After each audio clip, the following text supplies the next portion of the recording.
मी कोमल आर्डेकर, मी माझे YouTube channel मी कोकणातली यामध्ये तुमचं स्वागत करते। आज एकादशी आहे, त्यामुळे आम्ही आलो आहे विठ्ठलाच्या मंदिरात। शहाड येथे छान असं सुंदर हे विठ्ठलाचं मंदिर आहे। तर चला तर मग आज हा ब्लॉग त्याच्यावरतीच आहे। मी तुम्हाला हे मंदिर पूर्ण दाखवणार आहे। इथे कसं यायचं आणि कसं एंट्रन्स कसं आहे मंदिराचा हे सगळं मी या व्हिडिओमध्ये दाखवणार आहे। तर व्हिडिओ शेवटपर्यंत नक्की बघा। चला तर मग आता आपण जाणार आहोत विठ्ठलाच्या मंदिरात। ह्या अशा पायऱ्या आहेत, रिक्षावरून उतरल्यावर असं वरती चढत जायचं। रिक्षाच आपण शहाडवरून जर रिक्षा तुम्ही पकडली रेल्वे स्टेशनवरून तर 15 रुपयात आपल्याला ह्या मंदिरामध्ये पोहोचता येतं। जवळपास 1 किलोमीटरवरतीच हे मंदिर आहे। मंदिराचा परिसर बघा किती सुंदर आणि स्वच्छ आहे, कुठेही कचरा असा दिसत नाही आहे। आम्ही आता आलो आहे मंदिराच्या स्टार्टिंगला। तर मंदिर हे ओपन कधी असतं बघा, सकाळी 6 ते रात्री 9 पर्यंत हे मंदिर ओपन असतं आणि हे डेली असतं ओपन मंदिर।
लक्ष वेधून घेणारं असं हे मंदिर आहे। मस्त असं छान कोरीव काम या सगळ्या पूर्ण मंदिरावरती केलं आहे। तिथल्या मूर्त्या अशी अतिशय असा सुंदर आहेत, खूपच म्हणजे बघत राहावं असं वाटतं। छान असं त्या मंदिराला मेंटेन पण केलं आहे। तर आपण आता हे पूर्ण मंदिर एक्सप्लोअर करूया। बघा इथे ना ज्या भिंती होत्या म्हणजे मंदिराच्या साईडच्या बाजू तर तेही मस्त असे स्तोत्र लिहिलेले होते। हे आहे मुख्य विठ्ठल रखुमाईची मूर्ती, खूप तेजस्वी अशी दिसणारी ही मूर्ती आहे। इथले खांबे बघा किती छान असं त्याच्यावरती कलाकृती केली आहे। इथे विठ्ठलाच्या मूर्तीसोबत अजून मूर्त्या होत्या, भवानी, भुवनेश्वर, तसंच लक्ष्मीनारायण, दत्त आणिच शंकराची मूर्तीही, गणपती शंकराची मूर्तीही इथे होती। खूप असे छान सगळ्या मूर्त्या सजवलेल्या होत्या आणि खूपच छान असं त्याला मेंटेनही केलं होतं।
मंदिरामध्ये कुठेही प्लेन अशी भिंत नव्हती, छान त्याला नक्षीकाम केलेलं होतं. मंदिराचे डोअरही खूप छान होते बघा, बारीक बारीक नक्षी ही लक्ष वेधून घेणारी होती.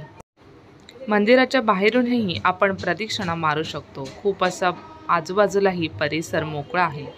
तर आम्ही आता प्रदक्षिणा मारायला जातोय, पण हलकासा पाऊस दिसल्यामुळे थोडंसं फास्टच प्रदक्षिणा मारावी लागणार वाटतं.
मूर्त्यांवरती फोकस मारल्यामुळे जर कॅमेरामधून ते काढायला गेलं तर असं एक लायटिंग टाईप ते दिसतं, आणि जवळून गेल्यावरती मस्त छान असं त्याची मूर्ती सजवलेली.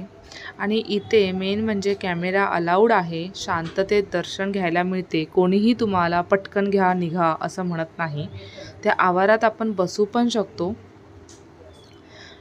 कोणीही काही बोलत नाही. इथे कोणीही तुम्हाला जायला सांगत नाही. तुम्ही किती वेळाही इथे शांत बसू शकता. आणि निसर्गाच्या सानिध्यात मस्त असं छान असं मंदिर मला तर खरंच खूपच आवडलं. नाहीतर असं असतं की कुठच्या पण मंदिरात गेलं की घ्या दर्शन, बाजूला व्हा पटकन असं बोलतात. पण इथे ते नव्हतं, म्हणून मला खरंच खूप आवडलं. शांततेत असं सगळ्या छोट्या छोट्या मूर्त्यांचे हे दर्शन घ्यायला मिळालं. कधीतरी या मंदिराला तुम्ही नक्की व्हिजिट करा. खूप शांत वाटेल आणि मन प्रसन्न करणारं असं हे मंदिर आहे.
जेव्हा तुम्ही गेटमधून मंदिरात एंट्री कराल तेव्हा तुम्हाला हे 2 स्टॅच्यू दिसतील. ते हे स्टॅच्यू आहेत ज्यांनी मंदिर बांधलं. बिर्ला यांनी हे मंदिर बांधलं आहे. अतिशय सुंदर असं हे मंदिर बांधलं आहे. तर त्यांचं इथे स्मारक आहे आणि समोरच विठ्ठलाचं मंदिर आहे.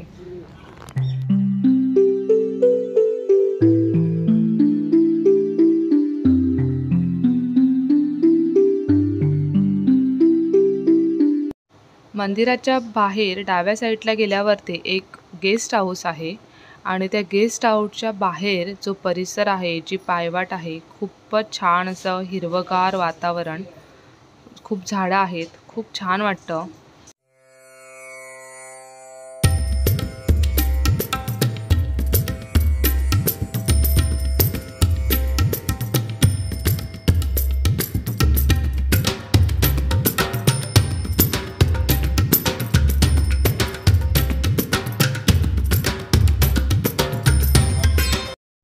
चला आता आम्ही चाललो घरी.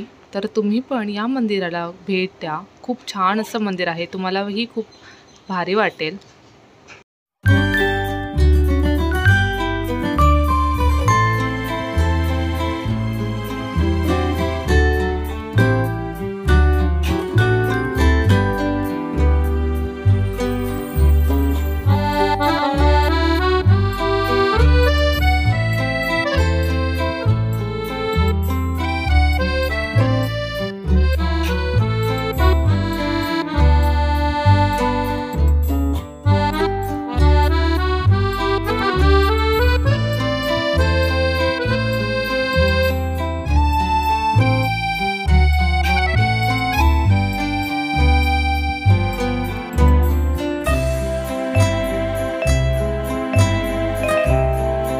आणि व्हिडिओ आवडला असल्यास लाईक, शेअर, कमेंट करायला विसरू नका. चला तर मग भेटूया नेक्स्ट व्हिडिओमध्ये.